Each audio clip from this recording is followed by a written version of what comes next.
Get out. I'll call the police if you don't leave, James yelled, his face red with anger. He stood in our living room, holding a young woman close. I stayed seated in my chair, calmly sipping my tea. Go ahead, I said, setting my cup down. I'm sure the police would love to see what I have. My name is Sarah Mitchell. After 15 years of marriage, my husband was kicking me out for his new girlfriend. But what he didn't know was that I had been preparing for this moment for 5 years. You heard him, the young woman Lisa added. She clutched a fancy purse but smelled of cheap perfume. This is his house. You have no right to be here. I smiled. James always liked women who were easy to control, just like he once controlled me. Actually, I said, standing up, let's talk about who really owns this house, James. His face turned pale. He knew that tone. It meant I had the upper hand. There's nothing to talk about, he snapped, but I noticed he let go of Lisa's waist. The house is in my name. You signed everything away when we married, remember? Oh, I remembered. He tricked me into signing papers, telling me they were just a formality. I was young and in love. I trusted him. But 5 years ago, I found a receipt, dinner for two, on a night he said he was working.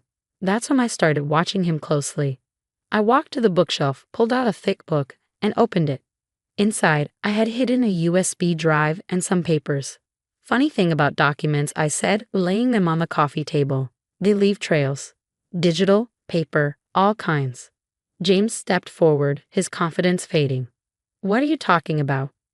Bank records, I said, pointing at the papers.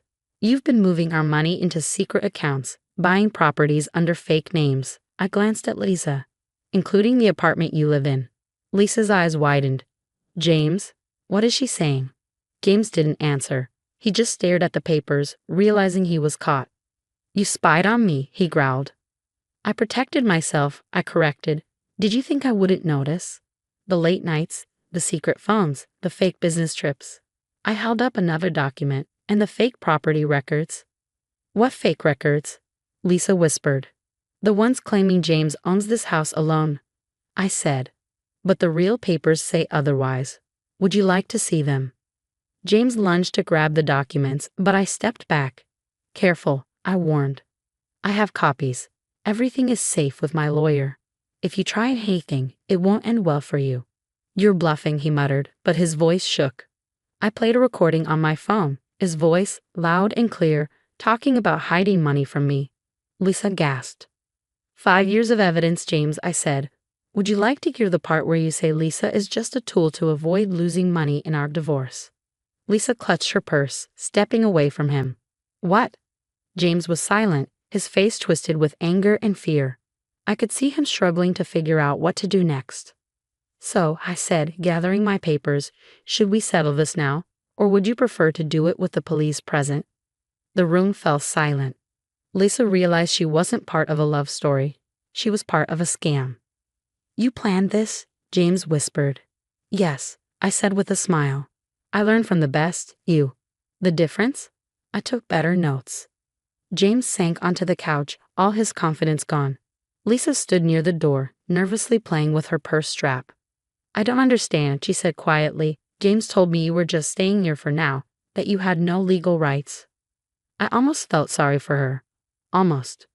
James likes to change the truth to fit his story, I said, keeping my voice calm. He did the same thing to me 15 years ago when we met. He seemed confident, successful. I trusted him. I looked her in the eye. Sound familiar? She blushed and took a step back. This is all lies. James shouted suddenly, but his voice wasn't strong. You made all of this up because you're jealous. No one will believe you. I picked up my phone and scrolled through my files. Do you want to hear the recording of your call with your lawyer last month? The one where you discussed transferring property without my knowledge? Or maybe the one with your banker about hiding money? James turned pale. He recorded me. I smiled. I didn't have to. Phones can do a lot. Record, track, store information. And when someone is careless with passwords, it makes things very easy. Lisa gasped. The retirement account you promised me doesn't exist, I said before James could lie again. At least not in the way he told you. That money was taken from our joint accounts 3 months ago. But it's been frozen now, along with some other suspicious transfers. James jumped up, pointing at me. You had no right, that was private. I had every right, I said. Joint accounts, joint assets, joint property. The law is clear on that. I held up another paper. Your lawyer even explained it to you in this recorded conversation. You should have listened. Lisa had heard enough. She grabbed her coat from the chair where she had confidently tossed it earlier. I can't, I need to go, she mumbled. Lisa, wait, James called, but she was already walking to the door. Don't contact me again, she said firmly. I don't want any part of this. The door slammed behind her, leaving James and me alone in silence. The home we built together, the one he tried to take from me, suddenly felt too small for both of us. What do you want? He finally asked, his voice tired. What I always wanted, I said. A fair division of what we built together. Nothing more, nothing less. He let out a bitter laugh. You've ruined everything. No, James, you did that yourself. I just made sure I wouldn't be your victim. I walked to the kitchen and came back with a folder I had prepared months ago. Inside were divorce papers, property division agreements, and a full record of our shared assets. Your lawyer already has copies of everything, I said, placing the folder on a coffee table. You have two choices. We can settle this fairly, or we can let the courts decide after they review all the evidence I've collected. Your choice. James picked up the folder, his hands shaking. How long have you been planning this? Long enough to know every excuse you'll make, every trick you'll try, I said. I learned from watching you. Every scheme, every lie. I took notes. He flipped through the papers, his jaw clenching as he realized how trapped he was. You've been playing me this whole time, he muttered. No, I've been protecting myself, I corrected him. There's a difference. I gathered my documents and headed upstairs to the guest room. The room I had moved into a year ago, though James never questioned why. Behind me, I heard him mumbling to himself, still trying to find a way out of the mess he had created. I closed the door and let out a shaky breath. 5 years of planning, watching, pretending. It had all led to this. This wasn't just about money or property. It was about every woman who had trusted him, every person he had lied to. My phone buzzed with a message from Lisa. I'm sorry, I didn't know. I didn't reply. She wasn't the first woman he fooled, and if I hadn't been prepared, she wouldn't have been the last. But tomorrow would start a new chapter, one where James finally faced the consequences of his choices, and I took back what was mine. The next evening came quickly. I sat in my lawyer's office, watching James shift uncomfortably in his chair. His lawyer looked defeated, knowing they had no way to fight the overwhelming evidence I had gathered. All accounts will be split equally, my lawyer, Amanda, said firmly. The house will be sold and the money divided. The vacation home in Lake Tahoe will go to Sarah as compensation for the funds James transferred to shell companies. James said nothing. He just signed each page, his arrogance gone. His plan had completely fallen apart, and now he was left with exactly what he had tried to keep from me, half of everything. One last thing, Amanda added, sliding another paper forward. The apartment where Lisa Anderson is living will also be sold. The money will go back to the marital assets. James's head snapped up. You can't. We can, Amanda interrupted. The apartment was bought with shared money.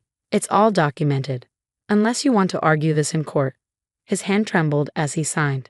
As we left the office, James grabbed my arm. How did you do it?